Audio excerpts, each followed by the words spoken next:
जय हिंद दोस्तों। आज के वीडियो में हम बात करने वाले हैं यूपीपी 60,244 जो बच्चे ट्रेनिंग कर रहे हैं। तो ट्रेनिंग के दौरान अगर आप फेल हो जाते हैं तो फिर क्या होगा, या कितनी संभावना होती है आउटडोर एग्ज़ाम या इंडोर एग्ज़ाम में फेल होने की, सब कुछ के बारे में विस्तार से बात करेंगे। आप इस वीडियो को पूरा देखिए, आपको सब कुछ समझ में आ जाएगा कॉन्सेप्ट। आप कमेंट करना छोड़ देंगे और बार बार पूछना भी छोड़ देंगे, इसीलिए इस वीडियो को मैं बना रहा हूँ।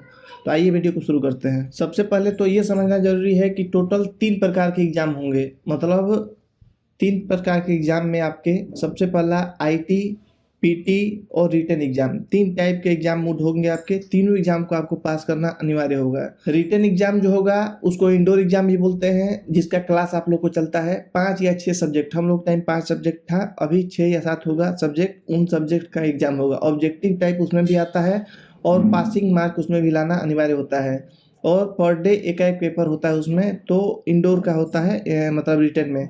इंडोर में तो हमको विश्वास है आप लोग इतना बड़ा एग्ज़ाम क्रैक करके आए हैं तो 100% है कि इंडोर एग्ज़ाम आप लोग निकाल लेंगे। ये चीज़ क्लियर है, इस पर बहस करना मतलब नहीं चाहिए हम लोग को। आगे बात करते हैं आउटडोर में। बात करें आईटी में, तो आईटी में क्या होता है कि आईटी का एक सीयू लेवल का अधिकारी, जो सीयू रैंक का अधिकारी होता है, वो आपका एग्जामिनर बन के आता है किसी दूसरे जगह से। आपके डिस्ट्रिक्ट का नहीं, किसी दूसरे डिस्ट्रिक्ट से आ सकते हैं। आएंगे तो फिर वो बैठेंगे और आप लोग को जैसे चेयर लगा के बैठ गए और टोली वाइज बुलाया जाएगा। जैसे एक टोली बुला खड़ा कर दिया गया, अब वो बहुत सारी चीज़ पूछ सकते हैं इसमें। जैसे पूछ सकते हैं कि टोली की मतलब बोलेंगे बाहर निकाल के आपका चेस्ट नंबर बोल सकते हैं। चेस्ट नंबर लाइन तोड़ के आपको आना होगा बाहर, उनको सैल्यूट करेंगे और बोलेंगे टोली चला के दिखाओ, या स्क्वाड बना के दिखाओ, या लाइन बदलवा के दिखाओ। कुछ भी बोल सकते हैं, उनको जो मन करेगा वो बोलेंगे। बोलने के बाद से आपको करके दिखाना होगा। उसके आधार पे आप कैसा चलाए हैं, कैसा किए हैं, आपको नंबर प्रदान किया जाएगा। वहीं पर रजिस्टर रहेगा, आपको नंबर वो दे देंगे। ऐसे ही किसी से भी रैंडमली पूछ सकते हैं वो खड़ा करा के कि धीरे चाल में पैर की लंबाई कितनी होती है, कितना पैर निकलता है। तेज चाल में कितनी पैर की लंबाई निकलती है। जो दौड़ चाल होती है उसमें पैर कितना इंच खुलता है। ऐसे करके कुछ भी मतलब पूछ सकते हैं। ओपन लाइन जो होता है उसमें पूछ सकते हैं। किसी भी राइफल का नाम पूछ सकते हैं, उसका पूछ सकते हैं बैरल की लंबाई कितनी होती है, उसमें कौन सा कार्टेज होता है। मतलब उनको जो समझ में आया। आप लोग आईटी में जो भी ट्रेनिंग कर रहे हैं, इस ट्रेनिंग से संबंधित कोई सा भी क्वेश्चन आपसे पूछ सकते हैं, आपको बताना होगा वो, और उसके आधार पे आपको नंबर मिलता है। बात करें पीटी में, तो पीटी में भी सेम टू सेम ऐसे ही बेंच बैठता है। पीटी में जैसे ऐसा जरूरी नहीं है कि एक ही सीईओ बैठे हैं, ऐसा भी हो सकता है कि एक कमेटी बैठती है। जैसे 3 लोग, 2 लोग, 4 लोग का कमेटी बैठेगा और फिर एक एक टोली को निरीक्षण करेंगे। एक टोली बुलाया गया, टोली को पीटी करवा के दिखाना होगा। उस्ताद जो होते हैं वो पीटी करा के दिखाएंगे। उसमें से आपको बाहर निकाल देंगे। लाइन तोड़ना सीखना होगा आपको। लाइन तोड़ के बाहर निकलेंगे, फिर से आपको बोला जाएगा कि ये एक्सरसाइज कराओ, या अपने मन से 3 एक्सरसाइज करके दिखाओ, पीटी करा के दिखाओ। सामने साइड हो गया या हैंड क्लिप हो गया, कुछ भी करके दिखाओ। 3 एक्सरसाइज करके दिखाओ, 2 एक्सरसाइज करके दिखाओ। तो वो चीज़ आपको पहले नमूना भी देना होता है। पहले अपना नमूना देंगे, फिर उसके बाद से उसमें आप टोली से करवाएंगे। तो इस प्रकार से आपका मूल्यांकन किया जाएगा पीटी में भी।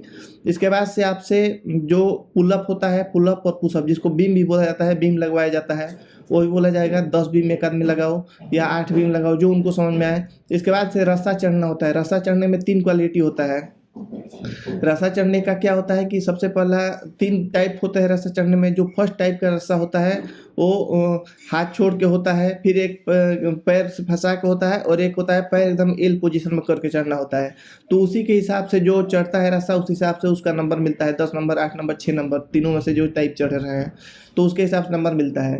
तो सब मिला जुला के अगर आपका टोटल जोड़ा जा रहा है आईटी में, पीटी में, मतलब आउटडोर में जोड़ा जाए, आपका नंबर मान लीजिए सबसे हाईएस्ट मिल रहा है या टॉप 5 में बन रहा है अपने ट्रेनिंग सेंटर पे, तो फिर आपको रिवार्ड पीओपी के टाइम आपको बुलाया जाएगा। जो मुख्य अतिथि होंगे आपको रिवार्ड भी देंगे, आपका नाम अनाउंस होगा। ऐसे ही इंडोर एग्जाम में आपका जिसका सबसे हाईएस्ट मार्क रहता है, वो जो 3rd तक आता है, उसको भी एग्जाम वो मिलता है, इनाम मिलता है। तो ऐसे मतलब प्रोसेस होता है। अब मैं बता देता हूँ आपको कि बहुत कम ऐसे सेंटर होते हैं जहाँ पे फेल होते हैं बच्चे। बहुत कम सेंटर, क्योंकि 9 महीना 6 महीने की ट्रेनिंग में फेल नहीं होते। 9 महीना ट्रेनिंग इसी चीज़ के किए हैं तो फेल नहीं होते हैं बच्चे। बहुत रेयर केस होता है।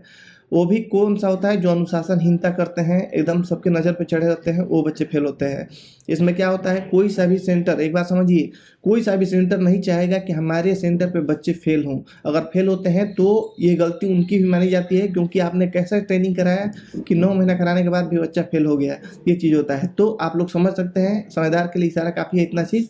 लेकिन रास्ता चढ़ने की बात करें तो उसमें अगर नहीं भी चढ़ पाते हैं, अगर मान लीजिए आपको एकदम नहीं चढ़ने आता, तो भी कोई ऐसा नहीं हुआ कि आपको ट्रेनिंग से बाहर कर दिया जाएगा, कुछ भी ऐसा नहीं होता है।